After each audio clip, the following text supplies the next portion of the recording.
Good evening, friends. Welcome to the weekly media briefing. I have only one announcement today, which pertains to the rapid extension of our passport services, both in range and in numbers.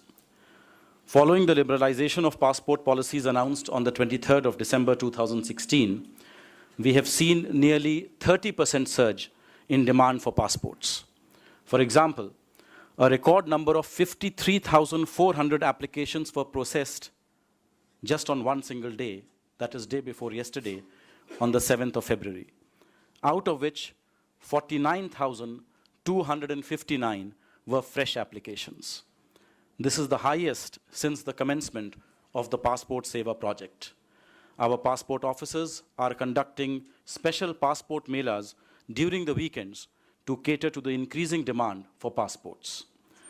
The pilot projects of the Passport Office Passport Seva Kendras, the POPSK, have been running successfully at Mysuru and Dahod since their inauguration on the 25th of January. We have been releasing 100 appointments for Mysuru and Dahod POPSK per day with cent% utilization. Appointments for Mysuru are now available in 10 days, while at Dahod it is available the next day. With the successful operationalization of these two pilot projects, the government has now decided to scale up this program by opening 56 new POPSKs in the first batch of expansion. The entire list has just been uploaded on our website. The Ministry of External Affairs and the Department of Posts are working closely for the early commencement of passport-related services at the above-mentioned POPSKs.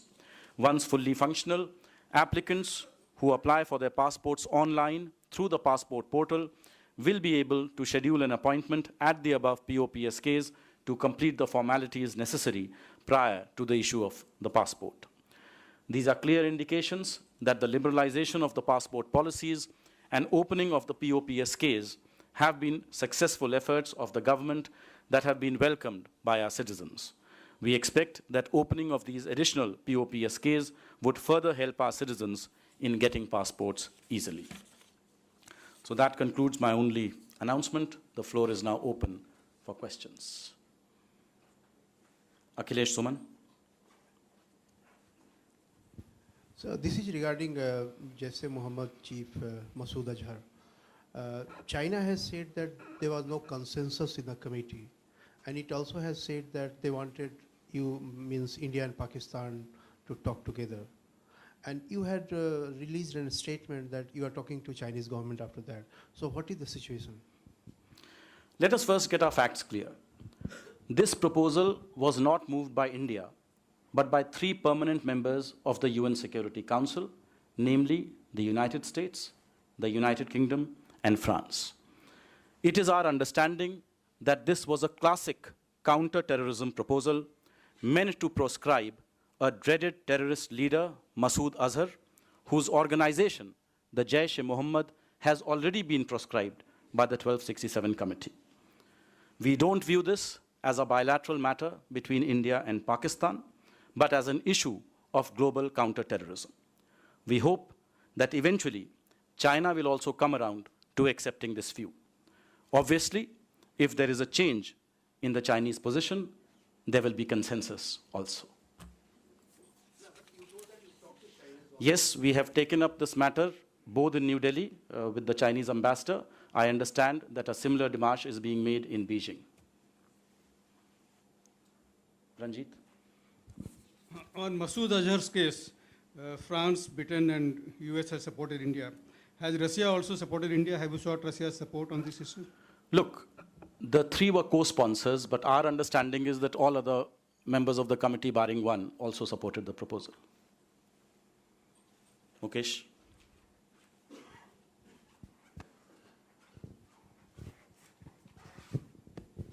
Sir, Pakistan Foreign Office has said that India is developing a top-secret nuclear city somewhere in Karnataka. I understand it is in Challakere. And they say that it may rattle the balance, the nuclear balance. What do you have to say about it? I mean, these are obviously completely baseless allegations. The so-called secret nuclear city is a complete figment of the Pakistan imagination.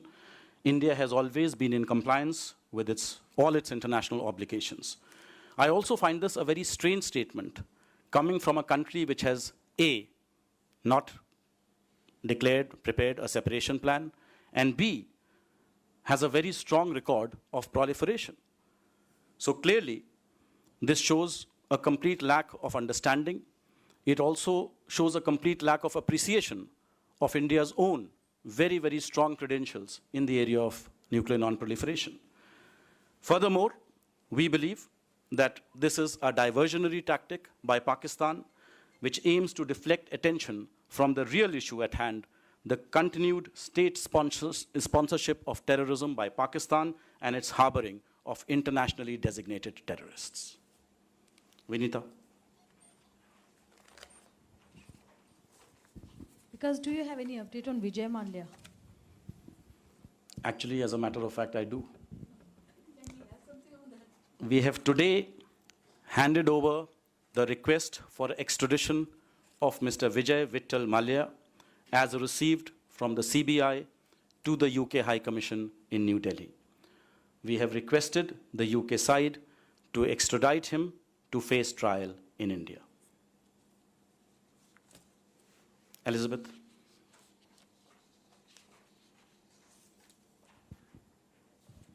Sir, this is about the Chinese soldier who's been in India for a long time. Is there any plan to hand him across soon? Because I believe the Chinese embassy has made a request saying that it would be good during this holiday period, which is an auspicious time for the Chinese. So is this going to happen soon? Well, as I had mentioned to you at my previous briefing, we were made aware of this matter, and since then we have been following up on this case. The ministry is helping Mr. Wang Chi and his family members, which include his son Vishnu Wang, his daughter Anita Wankhede, his daughter-in-law Neha Wang, and his grandson Khanak Wang, to visit China to meet his extended family. We are working with the Chinese embassy in New Delhi and the Indian embassy in Beijing to ensure that all formalities are completed and all arrangements are in place. It's my understanding that his visit to China is imminent. Aditya. The Planning and Development Minister in Pakistan, Ehsan Iqbal, has said that they're waiting for the state elections in India to end so that there could be some peace dialogue, bilateral dialogue with India. Do you think it's conducive? There have been, as you had demanded, some concrete steps from Pakistan against terrorism, especially against Masood Azhar and Hafiz Saeed. Is it conducive that talks can happen? Because he also says that during state elections, India and New Delhi have a hawkish position on this entire matter. Look, it is not state elections in India, but state terrorism by Pakistan, which has stood in the way of a peaceful bilateral dialogue. It is high time Pakistan gets the diagnosis of the problem right.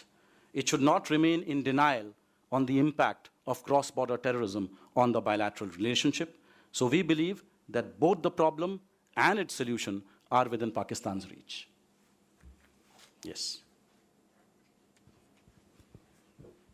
It's also about Wang Qi, because I just talked with the Chinese embassy this morning, and they say he need an exit permit from Indian side, but there's some technical problem. That's what they shared with me this morning. I can assure you there is no technical problem. As we speak, his family members are getting the passports. Obviously, we'll be regularizing his stay in India as well. So as far as we are concerned, there is no technical hitch.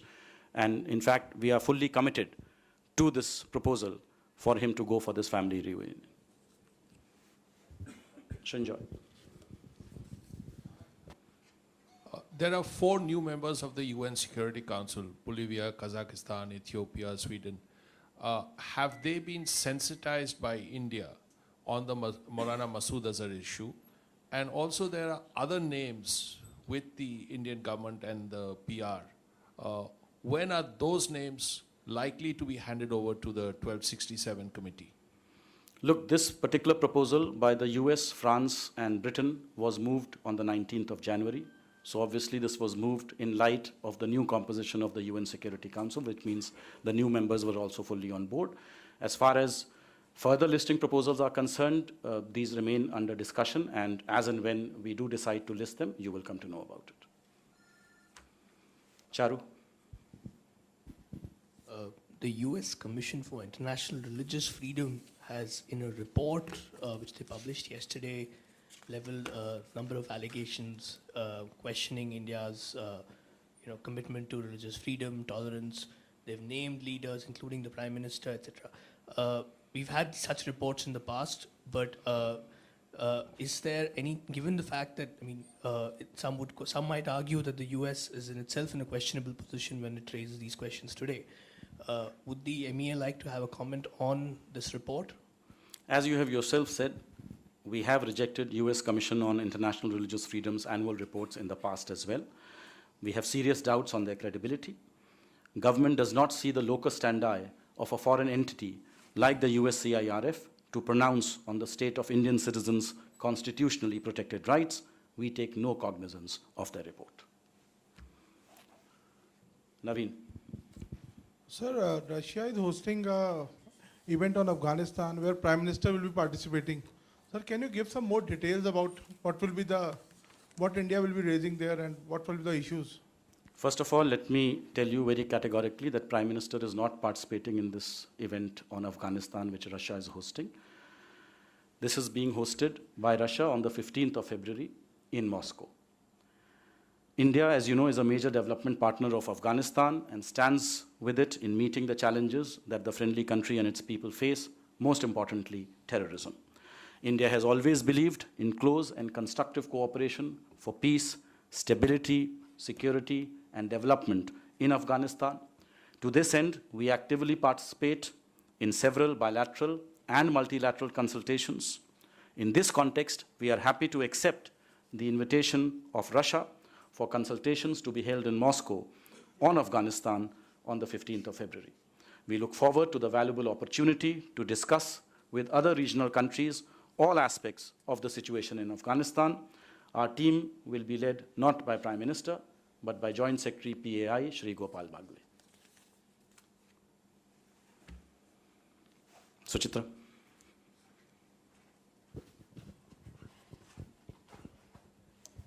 So it is related to that murder convicts in Qatar.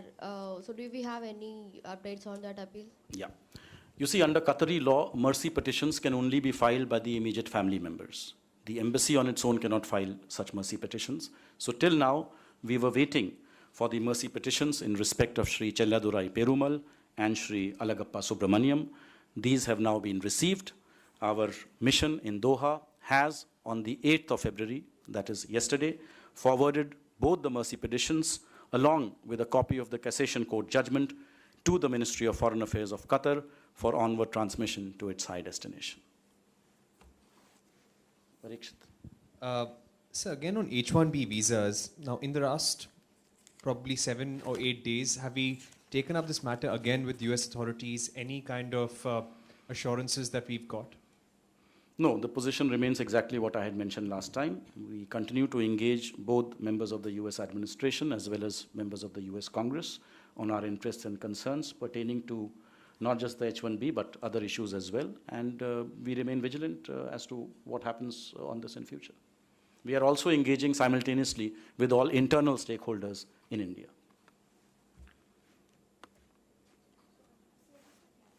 Yes, Elizabeth. Mike. So just a clarification on the extradition request for Mr. Malia.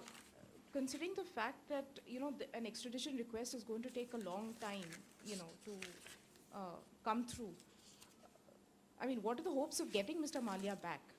And what are the realistic hopes of getting him? I mean, that is a question you should ideally pose to the British authorities. Our job is we have an extradition treaty with Britain.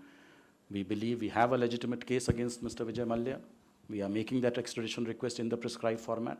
Now it is for the British authorities to deliberate on that request and take further action.